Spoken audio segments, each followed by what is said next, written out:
We are back on the Rational Boomer podcast. Hopefully, your day is going well. It is Sunday. Not a lot happening on the weekends. We got a couple of goofy things. Actually, things sound like they're coming apart at the seams for Donald Trump and JD Vance, and we'll get into that, of course. But Sundays, Saturdays, not as much breaking news as you normally get during the week. And as luck would have it, it's just me today. We had Will yesterday, and I thank him for stopping in. Today, I'm all by my lonesome, but we'll get through this. Got some emails, got some news, and we'll talk about some shit as we tend to do. So let's get right to the emails and get things rolling here. First one comes from a gentleman by the name of Scott. He has a good question. He said, "Why is Trump allowed to meet with President Zelensky? How does that not violate the Logan Act?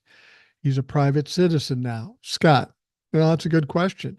How does Donald Trump get away with a lot of shit? Just by virtue of him being a presidential candidate, apparently that does put him above the law. As much as they want to tell us that nobody is above the law, clearly that's not the case with Donald Trump. But I will tell you this: I think that people are pretty much walking on eggshells when we talk about Donald Trump. And it might be frustrating to see that. It certainly is frustrating. But I think it's going to come falling down on his head after the election. Once he's no longer protected, he has no presidential candidacy to hide behind. He won't be president of the United States. And shortly after the election, you will see the Republicans, even the MAGA, walking away from him. We've already seen a number of Republicans walk away from him. And I think it's going to come falling down on him. A lot of things, lawsuits, all kinds of shit. And some of his legal problems will be expanded. Not only the trials he has now, there are some other criminal activities that people are going to have to look into, like the $20 million coming from Egypt, or meeting with Zelensky, or meeting with Putin.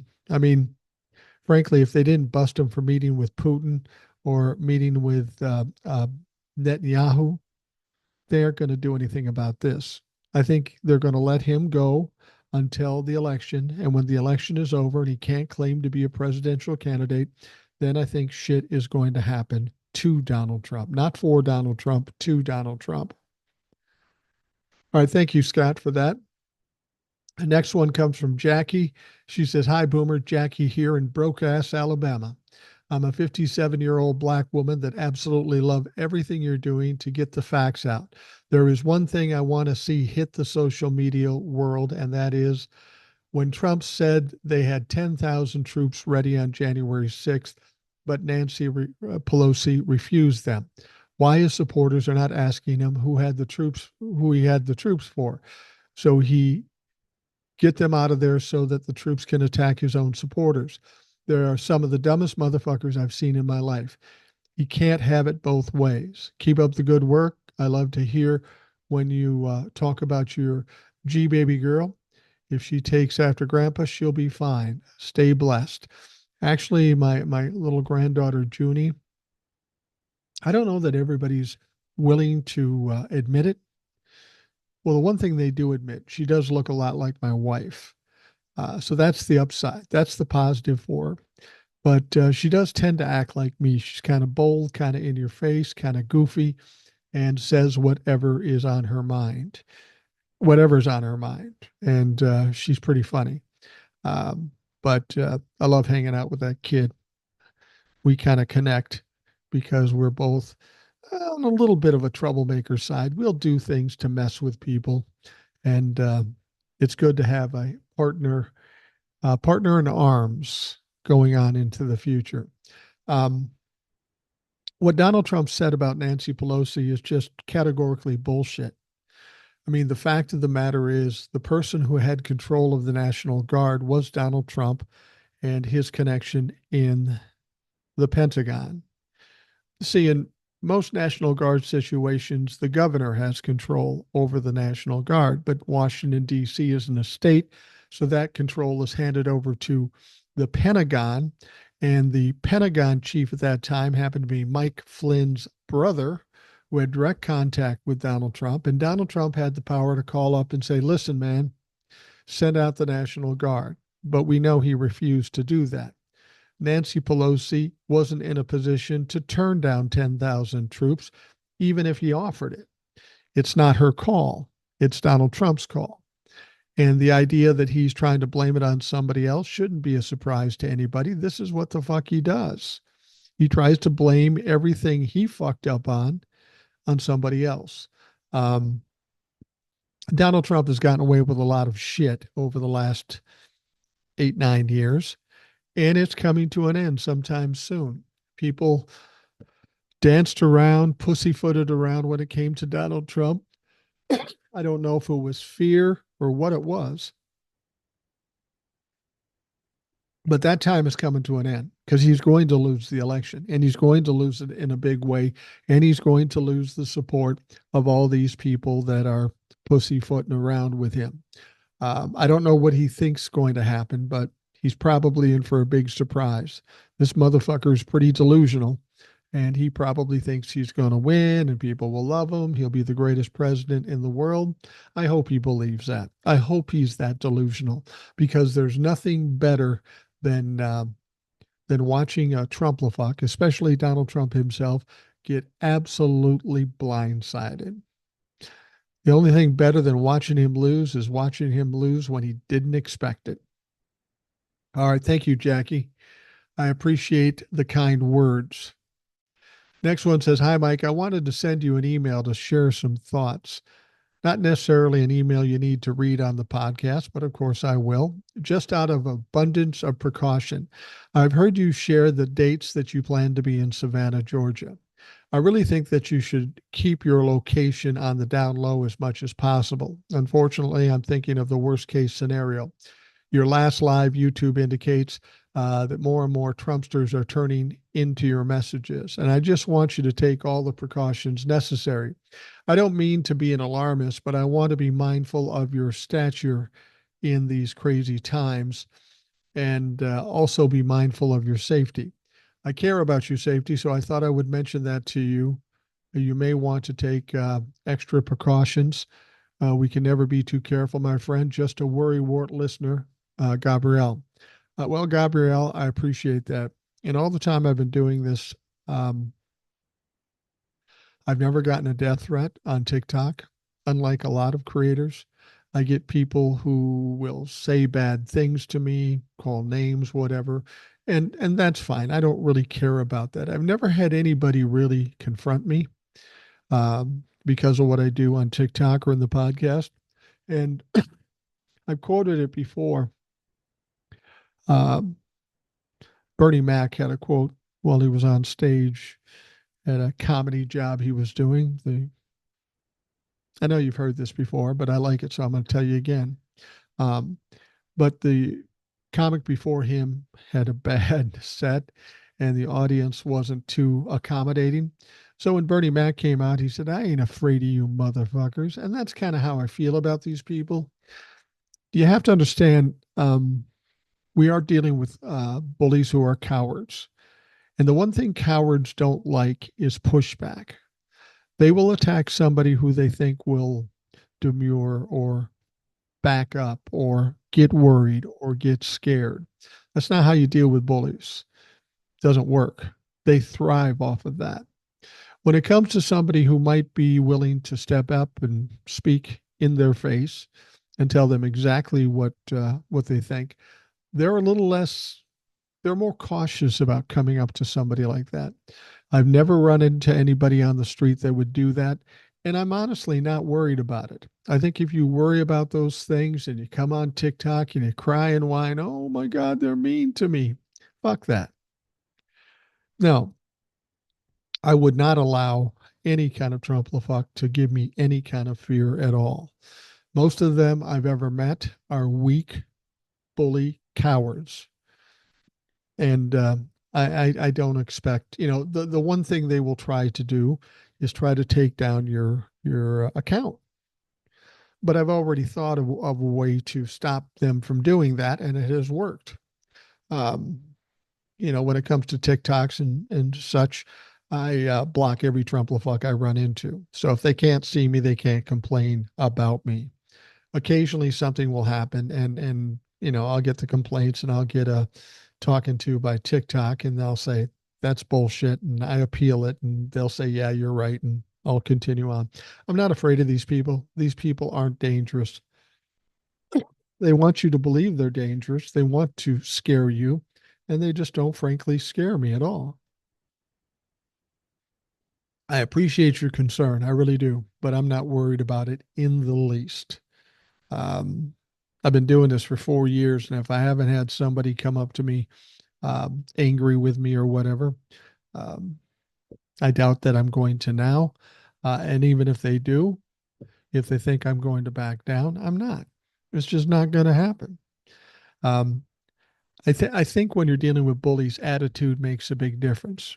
And if you present a strong front, they don't want any of that because they don't know what's going to happen or what I might say or what I might do. Because you see, with a TikTok, with as many followers as I have, and the podcast, if somebody wanted to attack me online, I could probably find somebody to find out who they are and blow those motherfuckers up. Now, a lot of Trump fucks might look at somebody who's maybe a weaker creator and they say, oh, I'd never do that. But I'm sure they look at me and go, that crazy motherfucker might do it. And they'd be right. You come at me, I'll come at you. And I guarantee you, I will beat you one way or another. Appreciate the concern. I'm not concerned in the least. And I won't be concerned. I'll be fine. All right, next one comes. Thank you, Gabrielle. Um, or is it Gabriel? I'm not sure. It. I'm not sure of the pronunciation. So if I got that wrong, I'm sorry. Next one is from Sam. He says, "Hello, Mike. You're looking for updates in Savannah area. I'm in Pooler, just outside Savannah. Trees and limbs down everywhere. A lot of power lines down, and I've seen a lot of roof damage. Any gas stations that are open are packed. Long lines at Lowe's buying generators. I don't expect to have power restored for several days. I enjoy your podcast. I listen to them on my morning walk." Sam. Well, thank you, Sam. I appreciate that. Yeah, and I am interested. I have a small condo down in Savannah, and I'm going down there a week from today. I'm going to fly down to Savannah, be there till Thursday, and then come back. Yeah, and I'm concerned not only with my property, but the people down there. The people of Savannah are wonderful folks. I truly enjoy everybody I meet down there. Um, since we have a condo and they're pretty big buildings, they're pretty big buildings, and it was outside the cone of the hurricane. I wasn't worried that much going into it. I was a little surprised to hear about how many trees were um, um, knocked down. I know that the road from Savannah to Tybee Island, I think it's 80, was blocked for a time with limbs and trees and that sort of thing. They got a lot more than they expected. From what I understand, where I live, and I'm familiar with Pooler too. Pooler is up by where the airport is, so I go through Pooler all the time. But um, uh, what I've gathered in my area in southern Savannah is that there are some trees down and they're in the cleanup process there. There's been some power outages. I don't know if my particular place has a power outage or not, but I'm not there. So it doesn't matter. And I don't keep a bunch of stuff in the refrigerator because I never know when I'm coming back. So it sounds like it could have been worse, but it also sounds like it was pretty rough. Everybody I've heard from down there were pretty scared. They weren't expecting something as strong as they saw in terms of the winds and the rain. The upside to this, I haven't heard of any flooding, which would be my main concern. I'm in these big buildings, but I'm on the first floor by choice. I'm 64 years old. I'll be there for a while, and I don't want to be 75 years old walking up 3 flights of stairs. I just don't want to fucking do that. So I am on the ground floor, and flooding would be the only issue that I'd be worried about, doing some damage. Everything else is out on the exterior. I've got 2 condos above me, trees fall. That's something the condo HOA association bullshit has to deal with. I don't have to deal with it. And since I'm not there all the time, I'm not quite as worried about it as some people might be. That said, there are a lot of people that live down there in single family homes that are going through some shit, and I'm sorry for them having to do that. It's terrifying. And even though that was a hurricane, I'm not unfamiliar with this kind of storm and this kind of damage because in Minnesota, we get snowstorms, of course. That's a much different situation. But we get tornadoes. And I've been through a few tornadoes, and they are a little crazy, knocking down trees, knocking down houses, heavy rains and flooding and that sort of stuff. So I'm not unfamiliar with that. But it sounds like where we were, we got away pretty well considering how bad it was. But I appreciate your update, and I'm hoping everything gets back to normal as soon as possible, not just because I'm coming down there, but for the great people of that area. Like I say, I have never met a place where I've yet to meet somebody I don't like. Trust me, I can find people I don't like, and it's not hard. Right here in Minnesota, I can drive through a town and see Trumplefux. I go, I know I don't like those motherfuckers. Anyhow, thank you very much. All right, the next one says, hello, Mike. For the last few weeks, I've watched Trump rallies, pressers, and interviews. I did so in an effort to see what compels his followers to blindly follow his lead. I cannot understand any of it. His presentation, dialogue, scattered, simplistic thoughts weaved with his BS statements only leads me to see him as a stand up comedy act who's, I'll add this, who's not funny. He does try to be funny frequently. And I think some of the stupid things he says is an attempt at humor, but it's not funny. So people take it as a literal statement. And I don't even know that Donald Trump knows what the word literal means. He is everything you have stated, a 15-year-old narcissistic bully, not even a Machiavellian bully, just a punk bully you find on any middle school playground. Submit or me and my gang will kick the snot out of you. Yeah, and that's pretty much who he is. I thought Americans cheered the underdog and sought the downfall of a bully. Guess American values held by some have devolved. I'm thankful there are more Americans who are at heart have at least an ounce of old soul spirit in them. The darkness will pass. Thank you, Paul. Well, thank you, Paul. I think you hit the nail on the head. He is a bully, but he is the most basic bully. He's the most immature, childish bully there is. Like you said, a bully that you find on a middle school playground. And I've been on that middle school playground and I've dealt with bullies in that location. And here's what I know, they're easy to break. They don't have any strength or power or fortitude. It's all about bullshit and bluster. And the first person who doesn't accept that bullshit and bluster is the one that beats them. All right, the next one says, hey, Boomer and Boomer Brigade. I just read the CNN report on today's hearings on Trump's appeal of the $450 million judgment. One of the key points made by one of the justices was the size of the judgment was troubling. There was a question about the time of the crimes, who actually was a victim here. My New York radar came on and I said out loud, he's going to beat this. Google it and read it for yourself. Of course, as usual, there won't be a decision until after the election. Of course, first impressions count. I'm not stupid and I've been around the block way too many times. Be ready because from what I read here, he's going to get away with it. Yeah, it's CNN, but when the justice says the amount is troubling, in my humble, hopeful, worthless opinion, it's in the bag for Trump. He's got too much juice behind him. Z-Man. Z-Man and I always disagree. And, don't get me wrong. I love Z-Man. I think he's a very bright man. He has some insights. But Z-Man tends to be a little fatalistic sometimes. I've heard those same stories. And naturally, a lot of people will say, well, if I heard that story, then it's all gone. It's all done. And we've talked about this before. There's been all kinds of things when people said, oh my God, it's going to happen. The world is going to implode.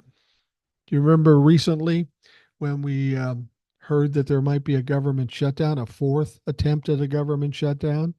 And of course, everybody spun around and was nervous. What's going to happen if it shut down? I told you it's not going to shut down. And it didn't shut down, just like it didn't shut down the first three times. You got to take what you hear with a grain of salt, especially in this day and age. Does this mean Donald Trump is going to get this appeal or this appeal going his way with this Letitia James lawsuit? Maybe. But as I've told you before, you really got to focus on the big issues first. If you try to balance everything and try to win at every level, you're just going to go nuts. You can't do that. We've got one job, one concern right now. This thing with the appeal, I'm not worried about it right now. I'm not really that worried about it in general. We've got one job, that's win the election. And once the election is won, then everything changes. You tell me Donald Trump's got too much juice behind him. Do you really think that now? Do you think he still has that kind of juice behind him? Because I don't. He's losing a lot of things. He's been trying to stop a lot of things. And where's the juice? Donald Trump doesn't have the juice you once had. And I'm not saying that they won't favor him in this appeal. I don't think they will, to be perfectly honest with you. Yes, $450 million is a lot of money, but how much money did he defraud? You can tell me that's a lot of money, but compared to what? If you told me he went in and defrauded $1 million, yeah, that would be excessive. That would be too much. But if he was responsible for defrauding $1 billion, that wouldn't be enough. You got to look at all the issues here.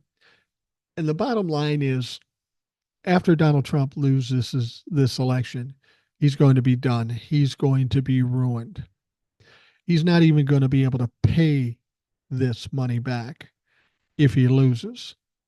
He's going to end up losing everything, whether this appeal goes in his favor or goes in Letitia James' favor.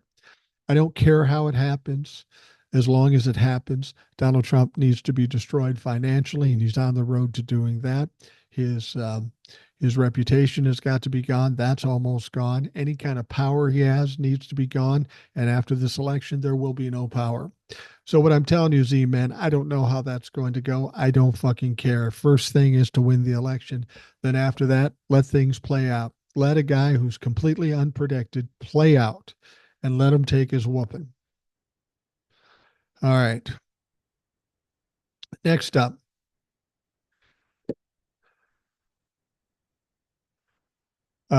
This one comes from Roy. He says, earlier this month, Crew filed an amicus brief making the case for Judge Aileen Cannon to be removed from the federal classified documents case against Donald Trump.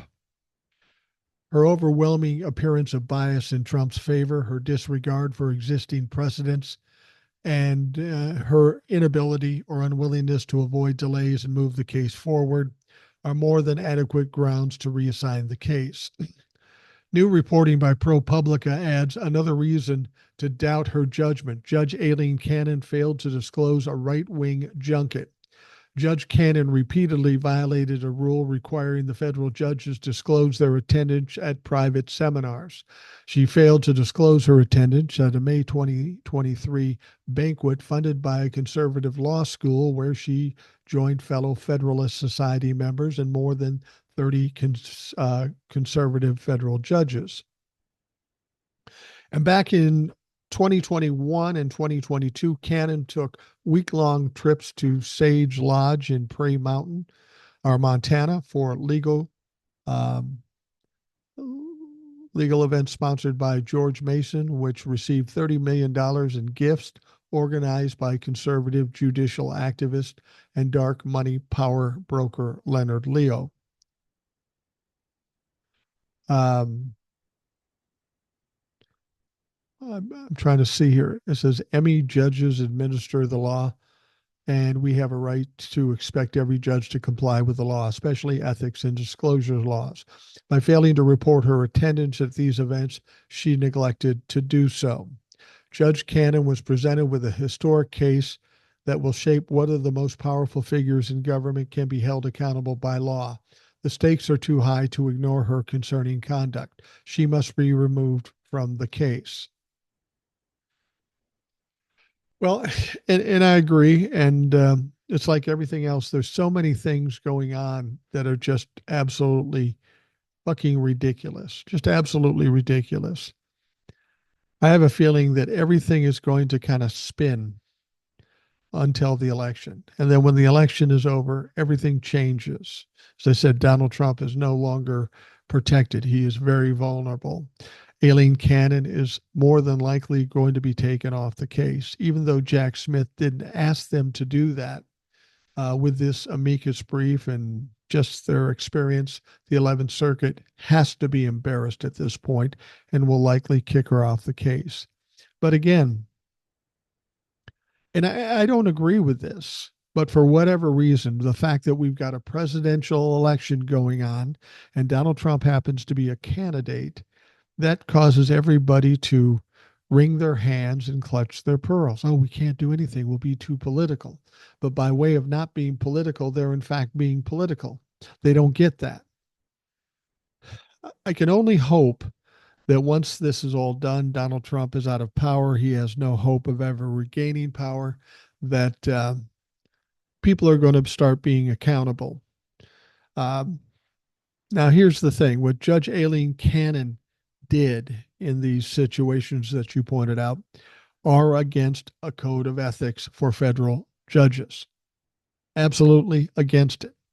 To think that she won't get any repercussions from that, it may not happen as quickly as you like, but there'll be repercussions from it. And it will also add to the 11th Circuit's decision as to what they want to do with her in this particular case with the classified documents.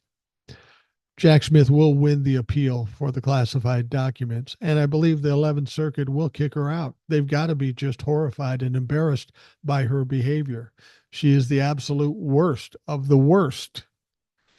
But again, our big problem now is the main problem now: win that fucking election. Then we can clean all this other stuff up.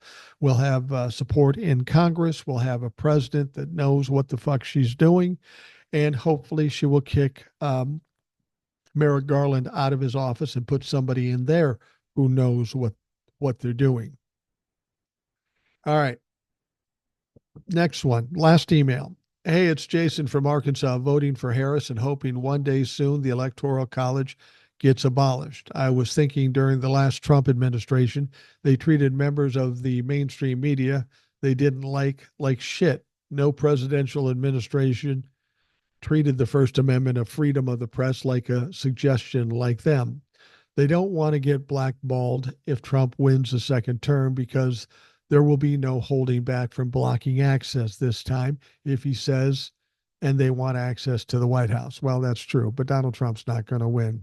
I hate it when people say, but if he wins, he's not going to win. The facts don't suggest that at all. The facts suggest that he's going to lose, and he's going to lose in a big way. And every day we watch the news and every day we hear the story, he's just burning himself down a little bit more. Don't worry about him getting elected. It's not going to happen. I'd be willing to bet the house on that. My wife might have some say in that, but I feel that confident about it. I think that there is just no way it happens. Everything is going too well for Kamala Harris, and everything is going so badly for Donald Trump. I mean, for example, we talked about North Carolina. We've got this dumb fuck, Mark Robinson, who claimed to be a black Nazi. He was in favor of slavery. He called himself a perv. Actually, yesterday, he leaned against an exhaust pipe on a truck, and he got second-degree burns. This guy is a dope. He's a fucking dope, and he's not going to get elected governor. The people are just appalled by this clown. Of course, Donald Trump endorsed him, and he was recently asked, are you going to take your endorsement away from Mark Robinson? He couldn't say no. He wouldn't say no because Donald Trump will never admit he's wrong. Now, I know in his heart, He knows exactly what's going on there, and he knows that it's a bad situation for him. But somehow he thinks that if he pulls his endorsement away from Mark Robinson, that will cost him the election in North Carolina. Well, the fact of the matter is, this is how stupid he is. The fact that he hasn't pulled the endorsement is what's going to finish him in North Carolina. And if Kamala Harris wins North Carolina, that's a big step toward winning in a big way because they were counting on North Carolina. And Donald Trump did agree with Mark Robinson. Maybe that's one of the reasons why he won't say he'll take his endorsement away because he believes everything he says. He's all for slavery, he's all for making women second class citizens. He's a little pervy, which we know Donald Trump is. So I don't know why he wouldn't do it. But I can tell you this, that was the wrong choice. That was a devastating choice, and it will cost him North Carolina. All right. We are going to take a quick break, and we'll be right back. For as much grief as the media, the Republicans, even Democrats gave Joe Biden after that debate with Donald Trump. Everything he said was cognizant and real and true, but he happened to be slow and maybe he stuttered and stammered a bit because that's something that he struggles with and has all his life. But they gave him all kinds of trouble for that. They constantly um, berated him and harassed him about his cognitive abilities. What's confusing about this is Donald Trump now goes on stage every day and he's just talking about crazy, weird shit. You can tell he's in a panic state right now. When a narcissist is in a panic state, they don't think about what they're saying. They just say whatever comes to mind. They're like a rat in a corner. They don't know what to do. They don't have a lot of options. So they just try everything, no matter how crazy it is, because what do they have to lose? They're already getting their ass kicked. Now, Donald Trump gave a rally on Saturday in which he made multiple verbal slips that left online observers scratching their heads. Trump was speaking at an indoor rally in Prairie du Chien, Wisconsin, not that far from here, where at one point he called Vice President Kamala Harris a mentally disabled person. Now, you talk about projection. I got to tell you, if I'm sitting across the table and I got Donald Trump on the left and Kamala Harris on the right, and I'm going to pick out the mentally disabled person, it ain't going to be Kamala. Donald Trump really shows the signs of being diminished or disabled. At another point in the rally, Trump said that most people don't know what phone apps are, leading to widespread mockery.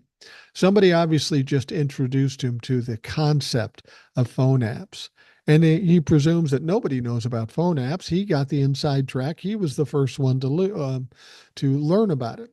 And what's weird about that, what's that got to do with anything? Why would you bring that up?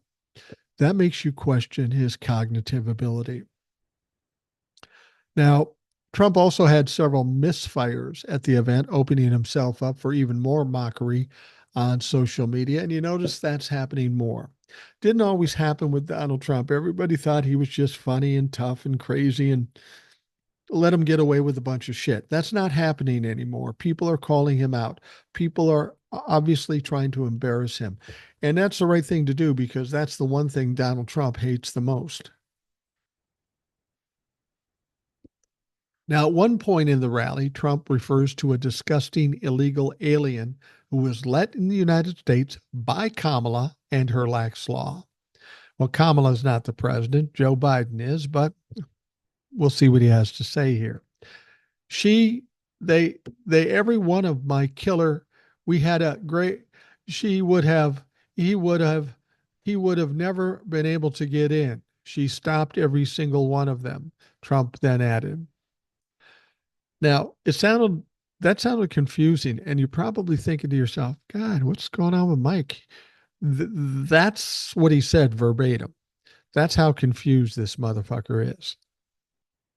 At one point in the rally, Trump refers to a disgusting illegal alien. Um, and I don't know who he's talking about. It's It's just weird. It's just very weird. Then he began a story about a hat. He was talking about the MAGA hat, how it's so popular and the fastest selling hat ever. But then he gets distracted by a fly and never finishes the hat story. He starts an entirely new story and struggles with the word unique. Trump also accidentally refers to the city of Minneapolis as Minneapolis, a mistake he has made in the past. Writer Chris Cruz said, while you're in Minneapolis, buy your My Pillow for $14.88, a reference to Mike Lindell's recent pillow, which resulted in Lindell being accused of Nazi sympathizing. Lindell has denied those reports, but it got me interested in the fly aspect of this thing. It's it's it's weird, and it's weird how the fly came into play with Mike Pence back when he was debating Kamala Harris. Remember the one that landed on his head? Fucking creepy. So again, a small fly stole Donald Trump's thunder at the former president's rally Saturday. It caused him to rant about how things wouldn't have been like this years ago. Now, as I said, Trump was in Prairie du Chien, Wisconsin, where at one point he called Kamala Harris mentally disabled. Um, but in the middle of a heated monologue about illegal immigration, a fly on the stage caught his attention. That's his ADHD. Shiny object comes into play. Oh, let's talk about that. Squirrel. He says, "Oh, there's a fly," Trump said on Saturday. "I wonder where the fly came from." Are you suggesting it was an illegal immigrant fly? I don't know how you're going to check that, but who knows? He continued saying, "See, 2 years ago, I wouldn't have had a fly up here, but they're changing rapidly. You can't take it any longer."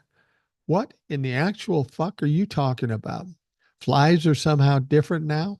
And how are they different from 2 years ago? What happened 2 years ago?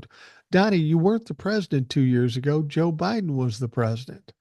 It just makes no sense. Yet nobody's calling him out for his cognitive ability. Clearly, this guy, I think the medical term is fucked in the head, because that's what he is. The distraction led to an eruption online. Numerous commenters drew a parallel between this incident and when a fly landed on Mike Pence's head several years ago. Republican accountability group American Bridge 21st Century said Trump is exhausted and struggling to stay on track. He begins a story about a hat but gets distracted by a fly and never finishes. That's a good point. Donald Trump probably is exhausted. He's a 78-year-old man. He's not in the best condition mentally or physically. He's having to go all around the country, give these talks, try to be cognizant. He never is successful in that. But this guy's got to be tired. I mean, fucking A. I'm 64. My wife and I got up in the morning. We didn't get up early. We got some things together a few days back and we went and walked around the Mall of America. I was fucking wiped out after that. I had to take a nap. This guy's older and in worse shape than I am, and that's fucking saying something. The group's digital media director, Kelsey Taggart, also chimed in. Donald Trump is completely losing his mind during this speech. MSNBC host and legal analyst Katie Fang responded, "This is not normal." Clearly. Well, it might be normal for Donnie Trump, but it's not normal for most folks. Body language analyst Dr. Jack Brown said insects on his brain synapses diminishing, prefrontal cortex plunging.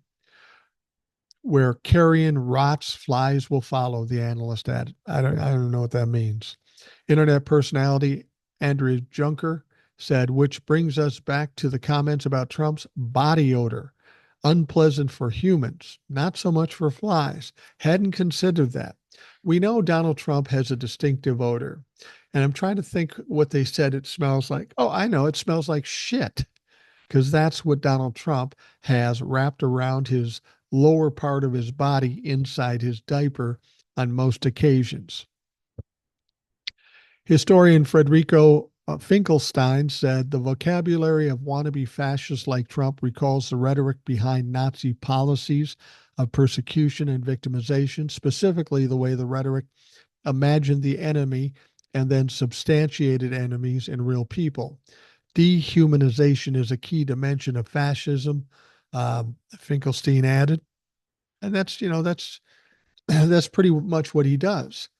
He makes everybody inhuman appearing, whether it be immigrants, whether it be Democrats, whether it be other politicians. That's the first thing he goes to every freaking time. He calls them names. He suggests things about them.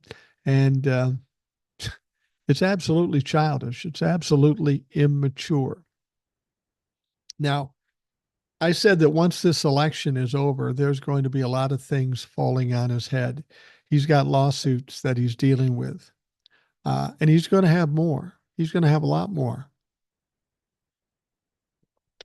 In fact, a lawsuit by two Haitian groups who say their lives have been uprooted by the lies and falsehoods spread by former President Donald Trump and ringleader Senator J.D. Vance accuses the former president, his running mate, and others of defamation, inciting violence, and conspiracy to violate the civil rights of Haitian immigrants.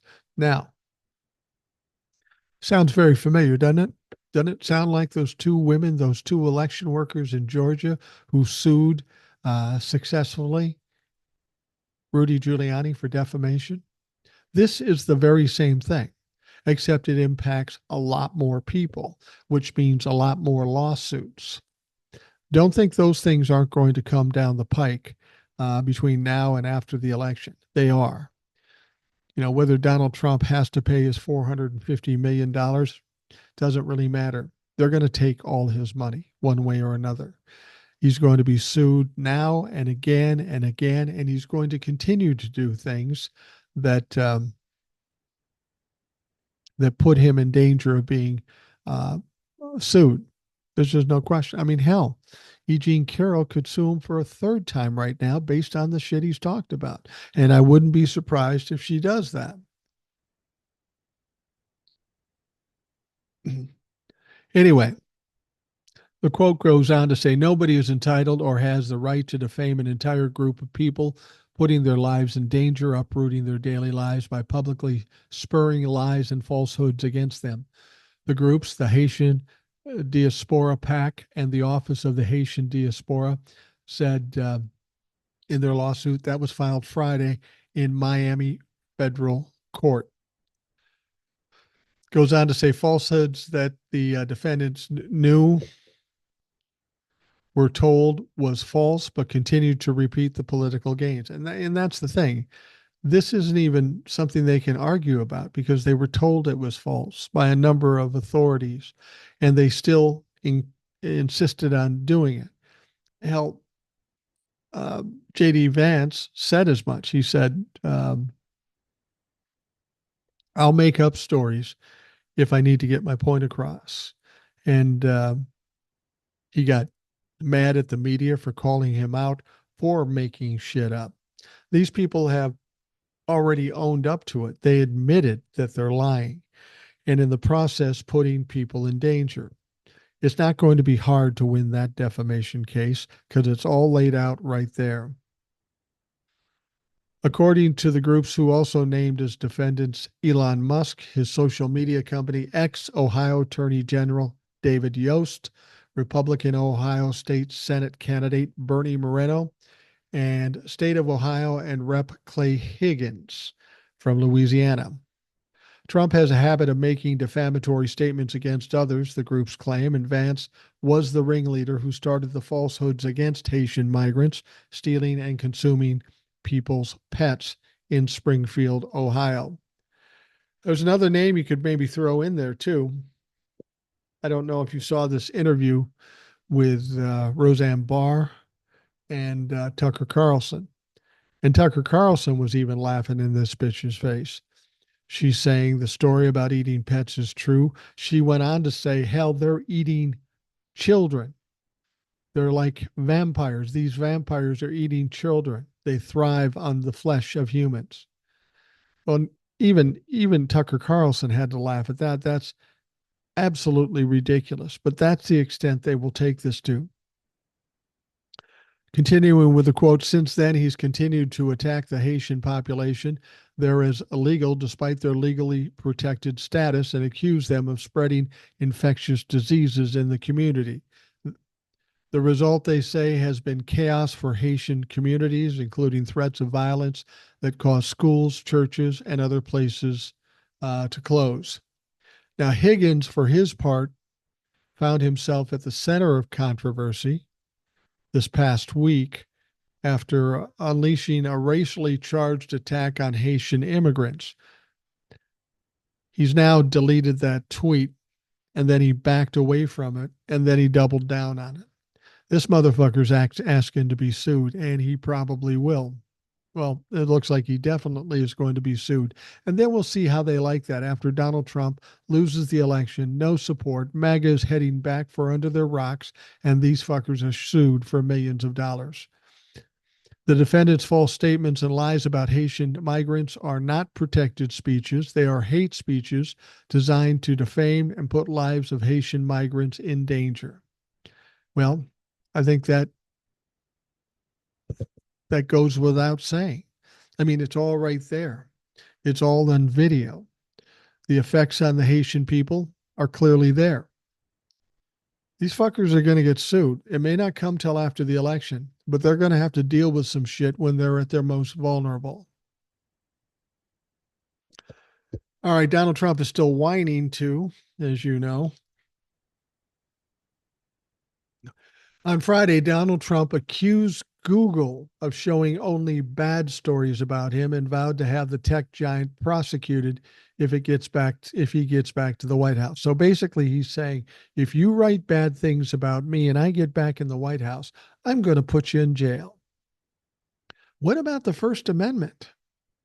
What about that? And Donnie, the fact of the matter is all these bad reports, problem is they're true. And they're backed up with evidence. So good luck with that. And you're not getting back into office. You may think you are, but you don't have a fucking prayer. Trump provided no backing for his accusations in a post on Truth Social, in which he added that the search engine displays only positive articles about Democratic rival Vice President Kamala Harris. That's what I love about this fucking clown. He said, how come they fact checked me in the last debate, but they didn't fact check Kamala Harris? Well, there's one very good reason about that, Donald. You lied.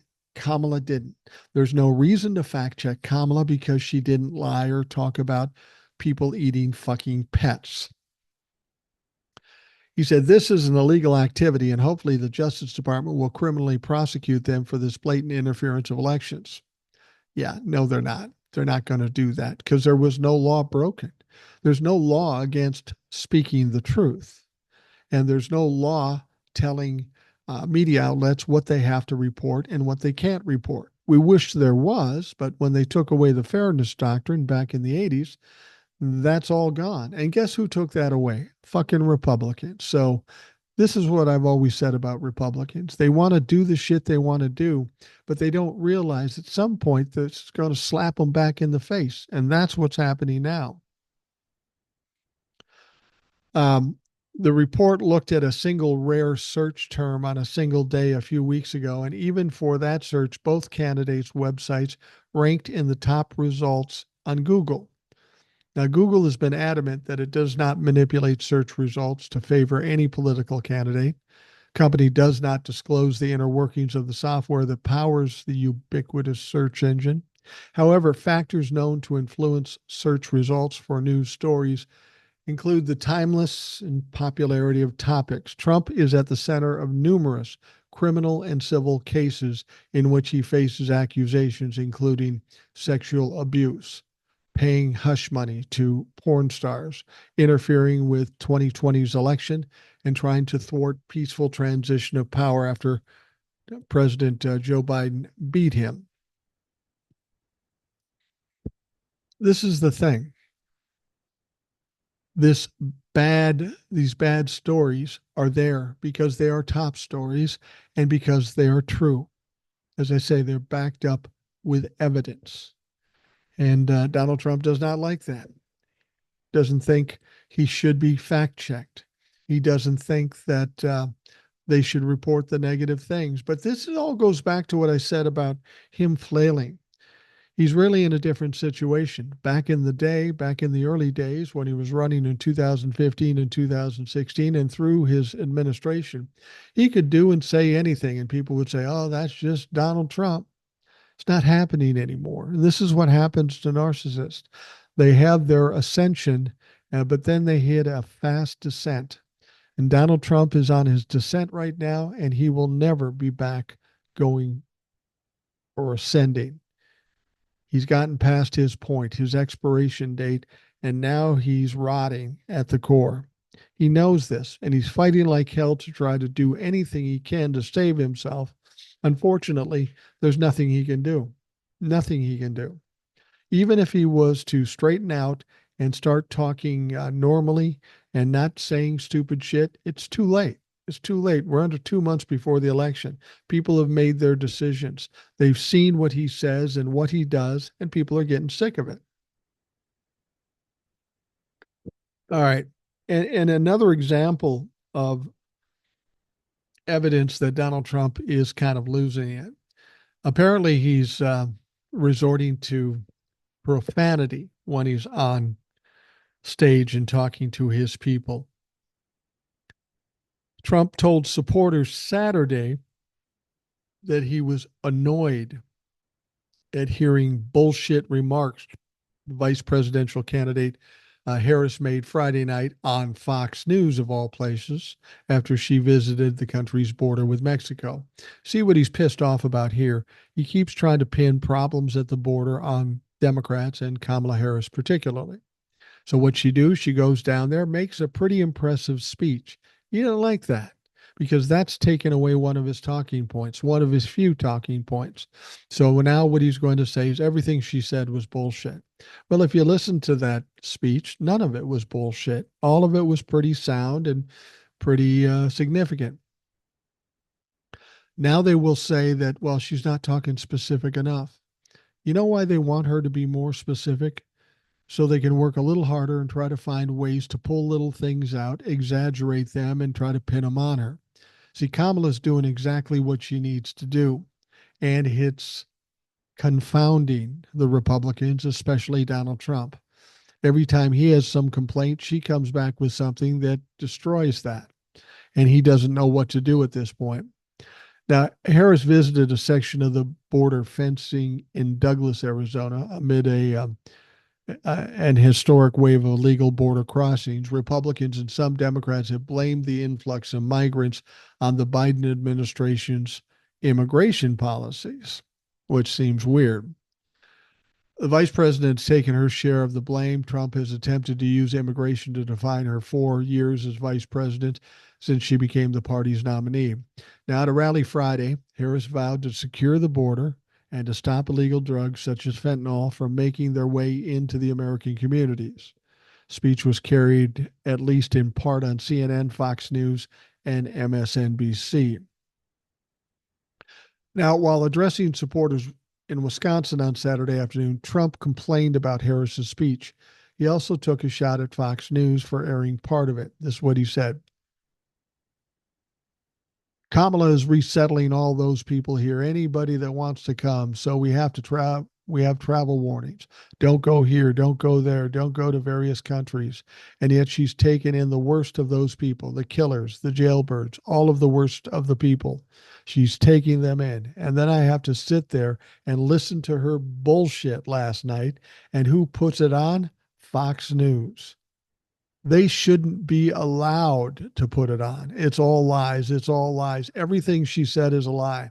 But it all stops the moment I raise my hand and take the oath of office as your 47th president of the United States. I beg to differ. The lies don't stop them if by some amazing miracle he becomes president of the United States, because all that motherfucker does is lies. Every time he's been in a debate, he lies 90% of the time. But apparently that's okay for him. He makes up lies that Kamala has supposed to have made, even though she didn't tell any lies, and he wants to convince you that she's a liar. Goes back to what Donald Trump has always done. Don't believe what you see, don't believe what you hear, just believe what I tell you. And that's the only way Donald Trump has ever gotten by as his time in politics. And for a long time, all these media outlets and a few dumb people have allowed him to get away with it. But you see what's happening now. He's not getting away with it anymore. Like I said, he's at his expiration date, and it's not going the way he's used to having it go. Now, Trump also blamed Harris for a Friday report that the U.S. had taken in tens of thousands of migrant criminals since she and President Joe Biden took office. ICE reported Friday that at least 13,000 migrants who had been convicted of homicide and nearly 16,000 who had been convicted of sex crimes in another country had been released in the U.S. That's just not true. It's just not true. I don't care if it came from ICE. I don't care if it came from Donald Trump. It's just not true. The whole immigration thing is not working out well for him.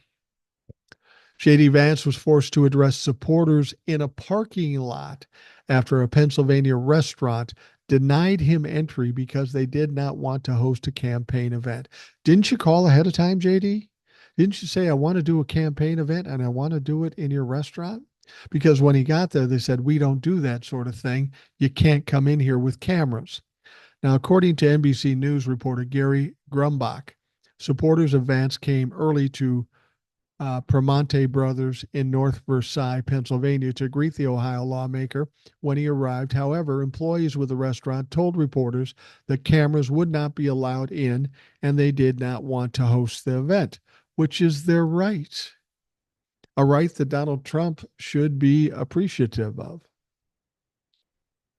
Now, after barring Vance from the venue, customers canceled their food orders. I'll show them after learning he was not welcome.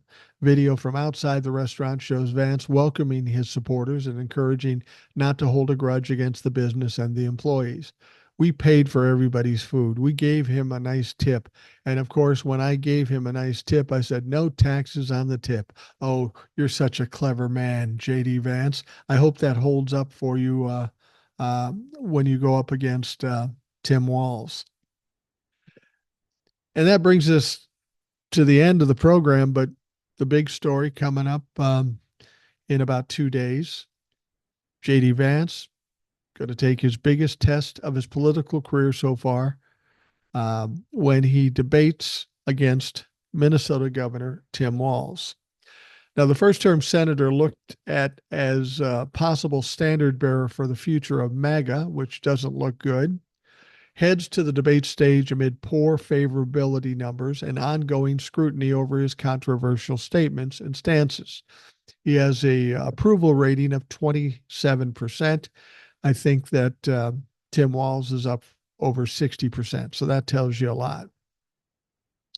Now, the stakes are high for both rival running mates who will have to make the case for their cameras or their campaigns while pitching themselves to the debate's national audience. But for Vance in particular, the showdown could be a make or break moment as he positions himself to be the heir apparent to Trump. Vance has been in the news a lot for not always positive things. He has had an opportunity here to either try to change the narrative or reinforce the narrative. Now, the fact of the matter is, it can't go any other way but bad for J.D. Vance. People tell me, well, you know, he's a lawyer. He's a lawyer, and he's an Ivy League educated lawyer. Will Tim Walz have any chance against him? Well, don't underestimate Tim Walz. I think he said it. Don't underestimate a public school teacher. I live with a public school teacher. I'm a pretty good debater. I always lose to her.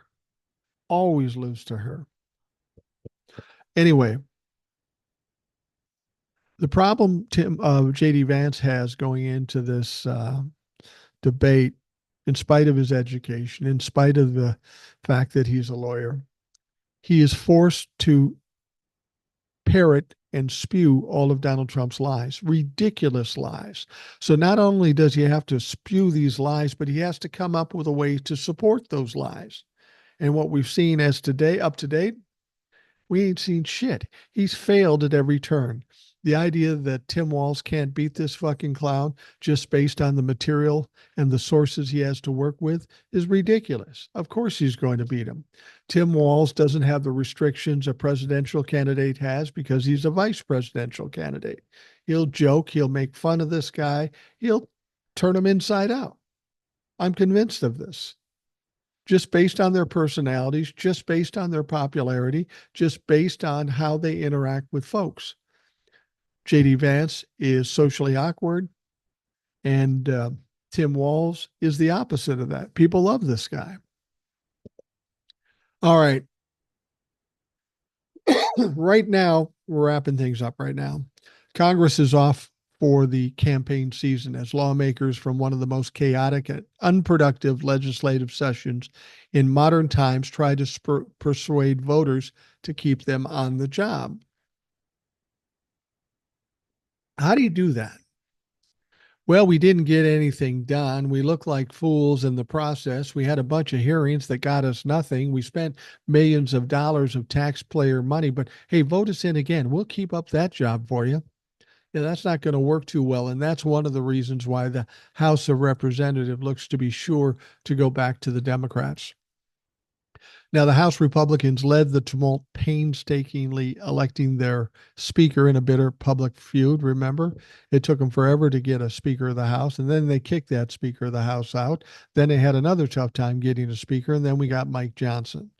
Yeah, this is a group of people that don't work well together, can't accomplish anything. I